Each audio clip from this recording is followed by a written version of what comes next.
அடுத்ததாக பார்க்கக்கூடிய ராசி ரிஷப ராசிக்காரர்கள். பெருமாள் வழிபாடு,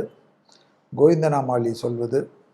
முதுகு தண்டுவடம், கழுத்து பகுதி மயக்கம் சிறிது கவனமாக பார்த்துக்கொள்வது, சுபவிரய பிராப்தம், அசையாமசைய பொருள் சேர்க்கை, ஆனந்தங்கள், பழைய கடன்கள் பைசல் ஆவது,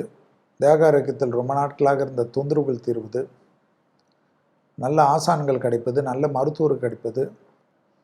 தொழில், உத்தியோகம், வியாபாரம், படிப்பு சம்பந்தப்பட்ட டக்கு என்று நல்ல விஷயங்கள் கிடைப்பது, வெளிநாட்டில் தொழிலில் இருந்த அமைப்பு கெட்டு என்னடா வாழ்க்கை என்று நமக்கு இப்படி இருந்தோமே அப்படி இருந்தோமே என்று வருத்தப்பட்டு கொண்டு இருக்கின்ற சமயத்தில் மீண்டும் கடல் கடந்து நல்ல விஷயங்கள் கிடைப்பதெல்லாம் ஆனந்தத்தையும் பேரானந்தத்தையும் ஏற்படுத்தி தரும். இழுபறியாக இருந்த பிரச்சனைகள் பரிபூர்ண நிவர்த்தி ஏற்படுவது, எதிர்பார்த்த அற்புதங்கள் ஏற்படுவது, வசந்தங்கள் வரக்கூடிய காலகட்டமாக இருப்பது,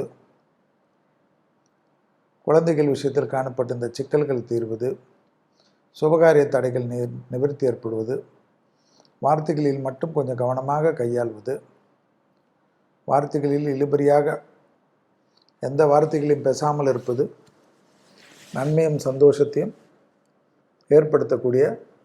நல்ல காலகட்டம் என்பதை ஞாபகத்தில் வைத்துக்கொள்ளும்.